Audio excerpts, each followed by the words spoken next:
ದಾಂಡೇಲಿಯಲ್ಲಿ ಅಪಘಾತ. ಬರ್ಚಿ ರಸ್ತೆಯ post office ಎದುರುಗಡೆ ಟ್ರ್ಯಾಕ್ಟರ್ ಸ್ಕೂಟಿಗೆ ಡಿಕ್ಕಿ. ಬ್ಲಾಕ್ ಕಾಂಗ್ರೆಸ್ ಅಧ್ಯಕ್ಷ ಮೋಹನ್ ಹಲ್ವಾಯಿಯವರಿಗೆ ಗಂಭೀರ ಗಾಯ. ನಗರದ ಬರ್ಚಿ ರಸ್ತೆಯ ಪೋಸ್ಟ್ ಆಫೀಸ್ ಎದುರುಗಡೆ ಟ್ರ್ಯಾಕ್ಟರ್ ಹಾಗೂ ಸ್ಕೂಟಿಯ ನಡುವೆ ಸಂಭವಿಸಿದ ಡಿಕ್ಕಿಯಲ್ಲಿ ಸ್ಕೂಟಿ ಸವಾರ ಗಂಭೀರವಾಗಿ ಗಾಯಗೊಂಡಿದ್ದಾರೆ. ದಾಂಡೇಲಿ ಬ್ಲಾಕ್ ಕಾಂಗ್ರೆಸ್ ಅಧ್ಯಕ್ಷ ಹಾಗೂ ನಗರಸಭಾ ಸದಸ್ಯರು ಮೋಹನ್ ಹಲ್ವಾಯಿಯವರು ಗಾಯಗೊಂಡ ವ್ಯಕ್ತಿಯಾಗಿದ್ದಾರೆ.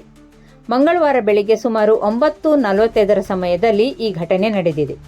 ಮೋಹನ್ ಹಲ್ವಾಯಿಯವರು ತಮ್ಮ ಸ್ಕೂಟಿ KA65K 0338 ಪ್ರಯಾಣಿಸಿದ್ದ ವೇಳೆ ಎದುರುಗಡೆಯಿಂದ ಬಂದ ಟ್ರ್ಯಾಕ್ಟರ್ KA65 T2174 ನಿಯಂತ್ರಣ ತಪ್ಪಿ ಸ್ಕೂಟಿಗೆ ಡಿಕ್ಕಿಯಾಗಿದೆ. ಡಿಕ್ಕಿಯ ಪರಿಣಾಮವಾಗಿ ಮೋಹನ್ ಹಲ್ವಾಯಿಯವರು ಗಂಭೀರವಾಗಿ ಗಾಯಗೊಂಡಿದ್ದು, ಬಳಿಕ ಸ್ಥಳೀಯರು ಅವರನ್ನು ತಕ್ಷಣ ಆಸ್ಪತ್ರೆಗೆ ದಾಖಲಿಸಿದ್ದಾರೆ. ಈ ಅಪಘಾತದ ವೇಳೆ ಟ್ರ್ಯಾಕ್ಟರ್ ರಸ್ತೆಯ ಪಕ್ಕದಲ್ಲಿದ್ದ ಕಂಬವನ್ನು ಡಿಕ್ಕಿ ಹೊಡೆದು ವಿದ್ಯುತ್ ಕಂಬ ಸಂಪೂರ್ಣ ಒಡೆದು ಹೋಗಿದೆ. ಸ್ಥಳಕ್ಕೆ ನಗರ ಠಾಣೆಯ ಪೊಲೀಸರು ಭೇಟಿ ನೀಡಿ ಪ್ರಕರಣ ದಾಖಲಿಸಿಕೊಂಡು ತನಿಖೆ ಮುಂದುವರಿಸಿದ್ದಾರೆ.